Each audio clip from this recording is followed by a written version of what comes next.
From the studios of the Department of Communication in Phillipsburg, welcome to Prime Minister Talks with Honorable Prime Minister Sylveria Jacobs. Welcome to our 17th episode of PM Talks. I am hosting today again, as usual. This is Sylveria Jacobs, Prime Minister of St. Martin. And joining me today on our 17th episode is our Plenipotentiary Minister, Mr. Rene Vallelinas. Good morning, good afternoon, evening, Mr. Vallelinas. How are you? I'm doing well. Thank you, Prime Minister. Thanks for having me, and good afternoon to you, and good afternoon to St. Martin. Yes, it is a pleasure for us to be on this beautiful, blessed island, St. Martin. I know you're far away in the Netherlands representing us there. And I thought it would be pertinent during these very tumultuous weeks, and especially seeing that today was actually a deadline date for St. Martin and the other Caribbean countries in the Kingdom, and you representing us in the Kingdom Council of Ministers, to give the general public of St. Martin a good idea of how it works to represent St. Martin in the Netherlands as our ambassador. Okay. Well, the Minister Plenipotentiary is an extension of the office of the Prime Minister. I work by mandate, so the Council of Ministers has their discussion and their deliberations. I am issued instructions from the Council of Ministers that are signed off by the Prime Minister, and that gives me the authority to speak and act on behalf of St. Martin in the Kingdom Council of Ministers. So I function on mandate. Great. Thank you for that update. Maybe you can also enlighten as to what how often the Kingdom Council of Ministers meets usually, and like who are in attendance, and when the discussions come up, what is the role of the three plenipotentiary ministers representing Aruba, Curacao, and St. Martin? Okay. The Kingdom Council of Ministers is made up by the Dutch Ministerraad, the Dutch Council of Ministers, and state secretaries. And what makes it a Kingdom Council is because the three ministers plenipotentiary from the other countries within the Kingdom are represented. There is a ministry called BZK, which is headed and ran by State Secretary Knops. He has a Director General in the person of Henk Brons. And those are the persons that deal with kingdom-related issues. There's a whole ministry behind them. But when it comes to the Kingdom Council of Ministers, you see State Secretary Knops dealing with matters that are related to the Kingdom Council. The council meets generally once to twice a month on a Friday. Because of the COVID-19 situation, the rules of order had been adjusted. There was several meetings during the height of COVID. During a 1 month period, you could have at the least 3 meetings, sometimes 4, because of the COVID-19 situation being what it was. And so the council had to come together quite often to update each other on the situation within all of the islands. Generally, when we are in the Council of Ministers meeting, there is an agenda, and we have the opportunity to vote on the points on the agenda. If one minister issues statements that he is in objection to a particular point on the agenda, then the council goes into deliberation on that matter. And generally what has happened is that we have been in the discussions in the Kingdom Council of Ministers between State Secretary Knops and ourselves. If it touches on the issue of defense, then a minister like Ank Bijleveld would be the person who would respond. If it touches on justice, then it would be Minister Grapperhaus. So those are the types of things that happened within the Kingdom Council of Ministers. Thank you for that update, Jefmin. Minister Plenipotentiary of St. Martin in The Hague. You also have a cabinet, a group of persons, professionals that assist you and advise you. And I would like to let the people of St. Martin know that when the Minister of Finance and I traveled to the Netherlands to take part in one of the Kingdom Council of Ministers meetings that were pretty key at the time, related to our 2019 liquidity support that had still been pending, including our capital investments, which still remain pending. We got to experience what our Hefmin is here talking about at the moment. What is now burning on the minds of each and every person as they are becoming more aware of the situation is the conditions that have been laid down on St. Martin in May of 2020, May 15th to be exact. So I have a bit of a timeline. On the 7th, the government presented a proposal of austerity measures to the unions in anticipation, because knowing that we had requested financial assistance and understanding that there would be conditions to that, and knowing that it always comes down to the cost of keeping government running, we already started to make some recommendations. One of them was that we would not touch any salaries below 4,000 guilders, and then only those above 8,000 would be asked to lever in some amount, 10%. Government would take up 20%, and Parliament as well. I think they were at 15. But regardless to that, the unions did not see eye to eye with us on these types of measures. And unfortunately, we received note on the 11th that the second tranche would be issued on the 15th, but that the modified agenda would still be sent. So it was not even on the agenda yet on the 11th. Normally, all agendas and underlying documents are sent on the Monday before the Kingdom Council of Ministers. So the meeting will have been the 15th. By the 10th, we should have received the documentation, not received. On the 12th, we were invited to a meeting as prime ministers with the Prime Minister Rutte, Finance Minister Hoekstra, and the State Secretary Knops, as well as, of course, my colleagues from Aruba and Curacao, Evelyn Wever-Cruz and Eugène Rugenat. So we had many questions, but we were just given information. And with that information, the chairman and the state secretary went back to the Kingdom Council of Ministers 15th, like we had a meeting on the topic, whereby we'd only received the information. Now you sat in, you got our instructions, even though I must say the agenda was only amended on the 15th and the documentation was only received on the 14th. So for people to understand, you were given literally 1 day as a government of St. Martin, Curacao and Aruba to deliberate on this and give instructions to our Hefmin. Hefmin? 19 hours to be exact. Oh, wow. Before a very detailed and heavy meeting. Initially, we thought that the precedent that had been set in the previous meetings of the liquidity support coming through because of the COVID-19 situation and the demonstration by the Kingdom government of understanding and helping out at the time, we thought that that would have continued. So when we got the annotated agenda indicating that we would be discussing liquidity and that this liquidity would be coming with certain conditions, it was a total surprise to us. Yeah. Yes. And so the instructions that at least we were able to still have certain discussions within our Kingdom partners, and we moved to have the discussion that we would ask for a postponement because not enough time had been given. And we know for a fact that the decision was still taken, and we were given a few days in which to comply, take it, or leave it. And, we have to do this thing in segments, Hefmin. So I just got a signal that this is the end of the first segment. So I'd like to welcome our viewers and listeners all around the world, and of course, right here in St. Martin, and all St. Martiners in the diaspora, to tune back in a few minutes, where we'll be right back with PM Talks, episode 7, where we'll be continuing into 17, where we'll be continuing with this discussion on our liquidity support as well as the to becoming entity that is being proposed by the Netherlands. Stay tuned.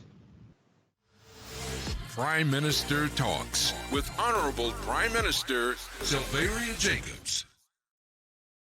Coronavirus is most likely to spread from person to person when we come into close contact with one another. We can all help stop the spread by keeping our distance. This means do not shake hands or exchange physical greetings, and wherever possible, stay at least 1.5 to 2 meters away from others. It's also really important to practice good hygiene, especially after being in public places. Together we can help stop the spread and stay healthy. Visit stmartingov.org/coronavirus or call 914 to learn more. This public service announcement is brought to you by the government of St. Martin. You ever hear Earthquake call and say, "Hello, Mr. Mara, it's me. Earthquake coming in Tuesday around 10. No, sir. Earthquake does arrive unannounced, and when it comes, it'll shake all the sense and the sensibility out of we. Remain calm, stay inside, and do the DCH. Drop, cover, hold on. Once the shaking start and you know it's an earthquake, make a quick move to a safe place. Don't run to the doorway or any exit, and the stairs that may be broke up or even full of people. Elevator, avoid that because you might get in and then poof, power gone, and you're stuck in a box without air. Take cover under a strong table or a bed, or crouch against an inside wall or in a corner and cover your face and your head with your arms. Remember, DCH. Drop, cover, hold on. Glass windows and doors, outside walls in an earthquake, that is bad news. Take care of yourself. Most injuries during earthquakes happen when something drops and hit people entering or exiting a building. Last thing, don't bother run outside and ask, "You feel it? You feel it?" Remain calm, stay indoors until all the shaking stop and do the DCH. Drop, cover, hold on. This public service announcement was brought to you by Sedima and the government of St. Martin. Prime Minister Talks with Honorable Prime Minister Sylvaria Jacobs. And welcome back to PM Talks. This is the second segment of episode 17, whereby my guest today is the Honorable The Honorable Minister Plenipotentiary of St. Martin in The Hague, Mr. Rene Vailenas. I'm so sorry, Rene. We're very casual, so that sometimes the titles don't come. So we were just talking about our May 15th take it or leave it decision. And I would just like to reiterate some of the things that were in that letter. St. Martin must supplement the requested contribution from employees and the adjustment of the graduated scale that is related to our SSRP that our Minister of Finance had already put in place. Another point was implementing previously agreed upon pension reforms as of July 1st. So that is the one for the civil servants, which was already in process, yes, and the AOV, which had not even come to COMES yet. The next thing that they had demanded within that was by the 22nd, we should supposed to deliver the savings to the CFT for the remaining part of the emergency package that was not funded by Dutch aid, or further reduce that package, meaning that the aid that we wanted to give to the people of St. Martin who were economically challenged by the shutdown and by businesses not having any visitors from abroad, that we should diminish that. So hurt the people even further, which is totally in contradiction to what's being done in other parts of the kingdom where they are helping their those that have been hurt. Another condition was that we had to follow the advice of the CFT, and then specifically Aruba, Curacao, and St. Martin had separate conditions, but together, all of us, one blanket, ministers and members of parliament had to discount on their package of their employment conditions by 25%, and this had to be implemented by July 1st. Also, we had to discount 12.5% of the package of the terms and conditions of employment of semi and civil servants and employees of public companies to be implemented as of 1st of July. And let me reiterate, despite what you're hearing today, it stated all, not some, not only the high earners, it said all, which was something we were totally against. Also that the top earners in the civil service or in the government-owned companies could earn only a maximum of 130% of the prime minister. So they wanted to set a new norm of the reduced terms. All of these terms would have had to be implemented by each island, and the liquidity would be going through an entity. Now, Hefmin, give us your take on the way that meeting went and what, as a result, we as St. Martin finally ended up doing on the 20th. Okay, so as I've told a group of young people that I met with recently, when they asked about something similar in terms of how the meeting went, the stuff that happens in the Kingdom Council of Ministers is considered staatsgeheim, which is a secret, national secret. So divulging all of the details is not something that you can readily do. However, in terms of my sentiment and what I felt happened in the meeting was that the conditions were laid out, the deliberation that we thought we were about to have started.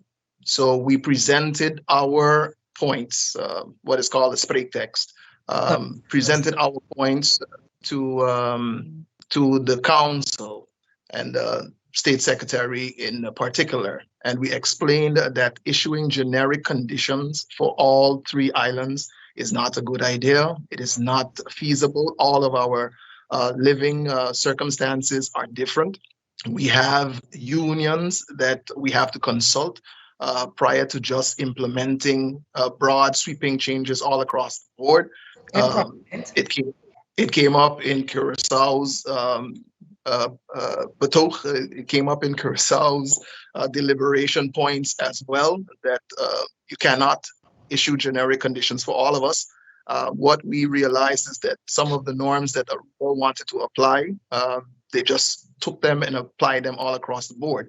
We argued that a 12% in Curacao or in St. Martin might equate to a 25% in Curacao. So you cannot just generically paint everybody with the same brush. That all of the circumstances need to be taken into consideration. And it seemed as if our pleas just were falling on deaf ears. We asked repeatedly to go into separate discussions with the Ministry of BZK. Again, that never materialized. What ended up happening is that after the countries presented their position, then State Secretary Knops had his opportunity to rebut what we had to say. And then in our second round that we were expecting to have to answer him back, the Minister President, the Prime Minister of the Netherlands, in the person of Mr. Rutte, basically decided to take the meeting in a direction where he sided with Minister Knops. I keep saying minister because I think at the time he was minister before he went back to being the state secretary. And so he sided with Knops on the fact that the proposition or the voorstel that is on the table before us, he considers it a good proposition. And we have either to accept it or to deny it. That the past 10 years, we have been messing up our autonomy, and Holland is under no obligation to give us any money. And so it's either we take it or we leave it. And when he asked, what say you to the proposition? My answer was that I will take it back to the government of St. Martin. And then the Aruba Gefwin indicated that in principle, Aruba has already submitted their version of their reforms. And so in principle, they don't have an objection, but he will still consult with his government. Then the Curacao Gefwin tried to give a rebuttal and to indicate that he would take it back to his government as well, and he was cut off mid-sentence. And that's when we had either you make the decision by Wednesday, 5 o'clock, or we withdraw the proposal from off the table. We pulled the proposal off the table.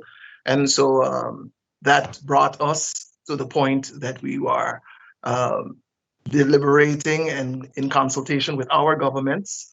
And then the rest, as we know, is history.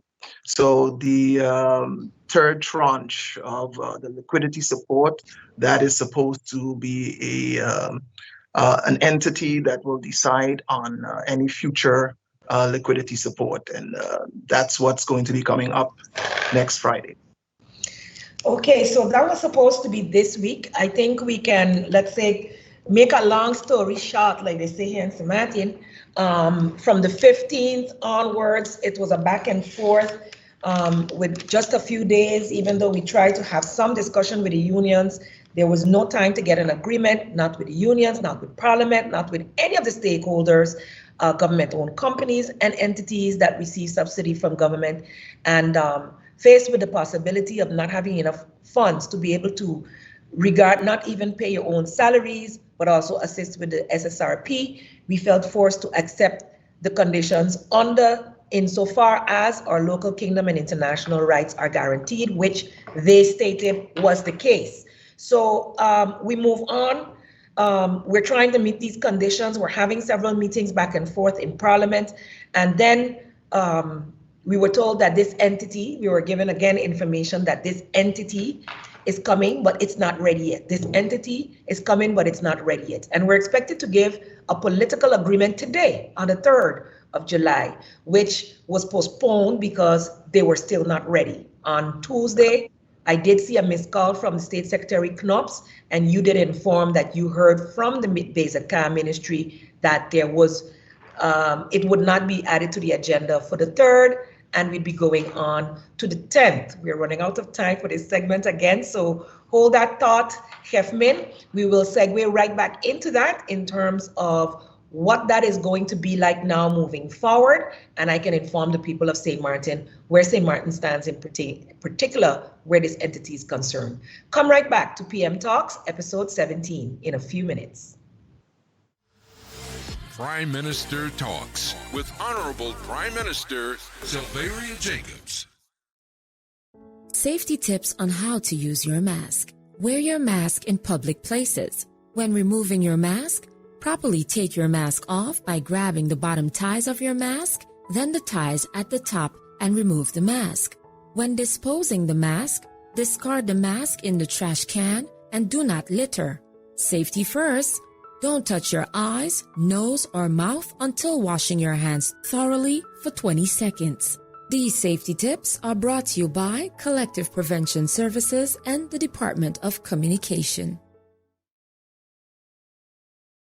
This upcoming hurricane season will be a difficult one. With the pandemic going on, it is essential to be even more prepared this upcoming hurricane season. Have your hurricane kit with all the essentials. Make sure that you have enough canned foods and crackers and bottled water for any eventualities. Make sure you keep up to date and get your information from the official governmental communication sources and services of the Department of Communication, DCOM.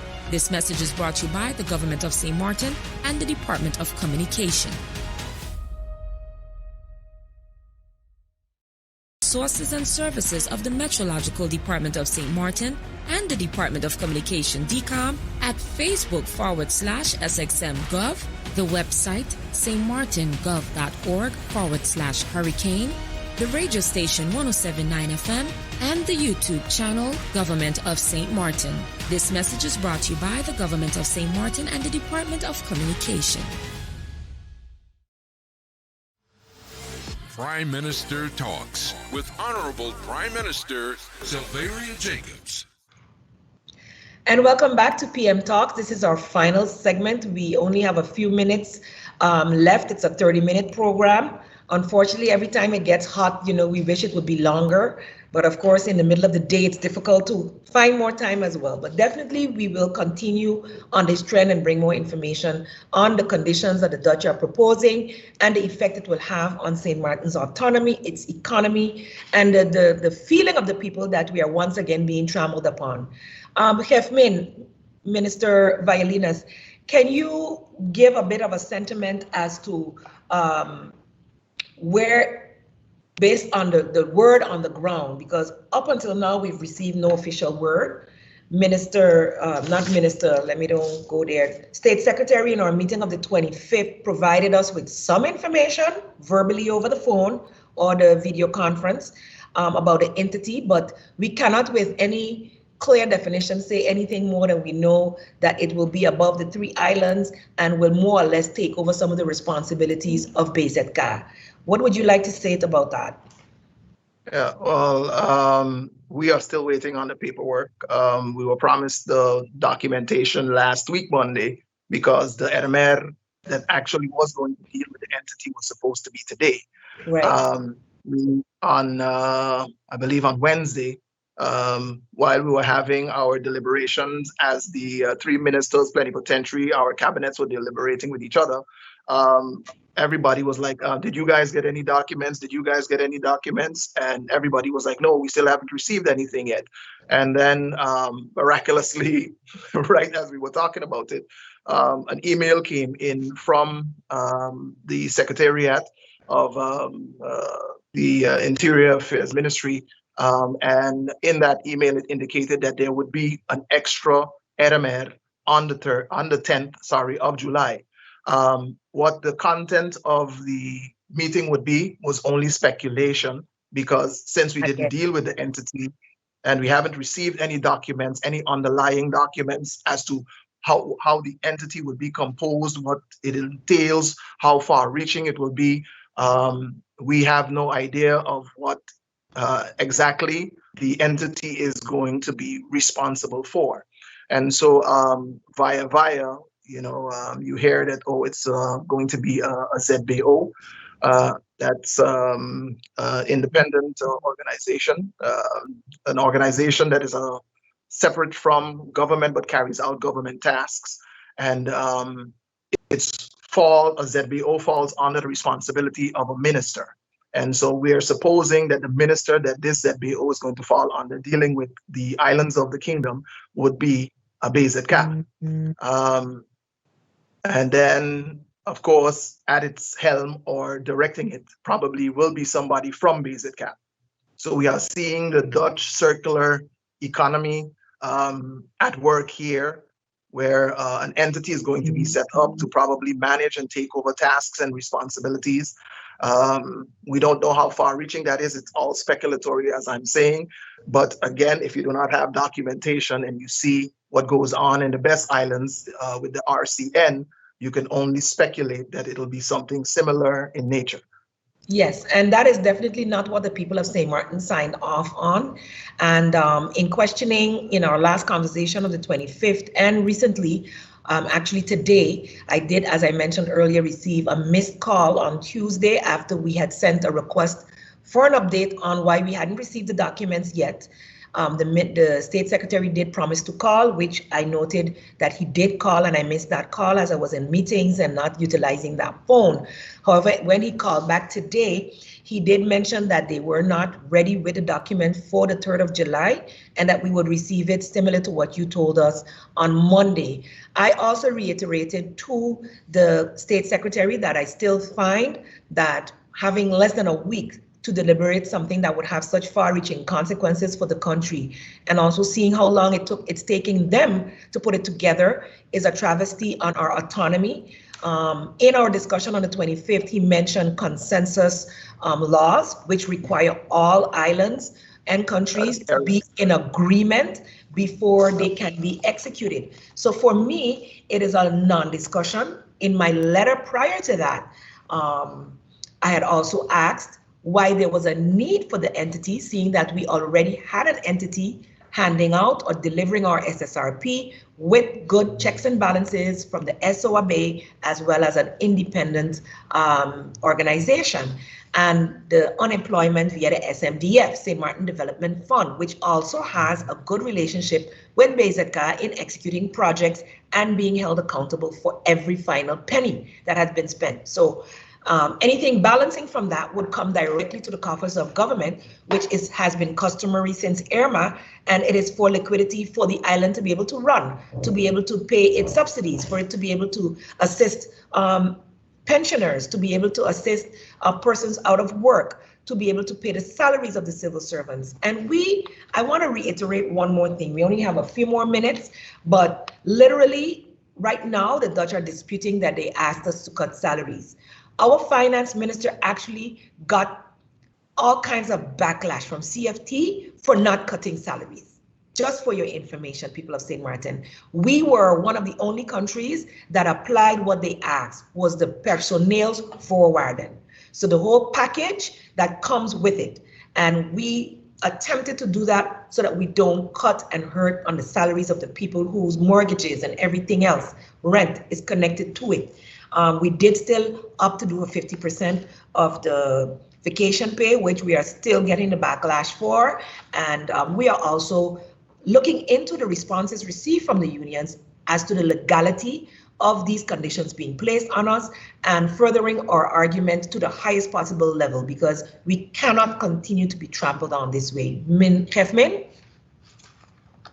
I'm in total agreement with what you said, Prime Minister, that the fact remains, and it is my sentiment that the conditions that are laid upon us with the supposed effect of improving the quality of life or the position of the country is one that will just drive people further below the line. Poverty line, or put them in a more of a financially precarious situation. And that's one of the things that we have been trying to indicate over these past few weeks to anybody that would listen, is that the conditions are a bit too much. We don't have any problems in terms of implementing reforms, which was one of the things that we had started doing with our solidarity initiatives, etc. And so we, as a new and incoming group of young, dynamic individuals, have the mindset of making these reforms to help the country move forward. However, in this time of crisis, to put conditions on a country that is down and out to some degree for the second time and being dependent on tourism and the outside world, it is really, really undesirable and really ridiculous. And to me, a bit of a human rights violation. So I can understand why. Human rights violation. And on that note, I'm getting the signals that we need to end this interview, Plenipotentiary Minister Violinas, but I would really like to ask the general public to really tune into every aspect that is being put out by our government and Parliament. Parliament is also looking at the legalities and going to the highest possible level with the United Nations where this is concerned. The ILO conventions are being looked at, and we will be getting all the necessary advice, legally and otherwise, in order to be able to stand for the rights of the St. Martin people in this regard. To all of you tuning in, I want to say thank you for doing so. We will continue to keep you updated as much as possible. Thank you, Plenipotentiary Minister, for being with me today, Mr. Violinas, and I look forward to us continuing this conversation because it's really not done. Was happy to be here, and anytime you're ready, just invite me back and I'll be glad to continue the conversation. Thank you, and this has been PM Talks, episode 17, and until the next time, do stay informed, and remember, we are a blessed country.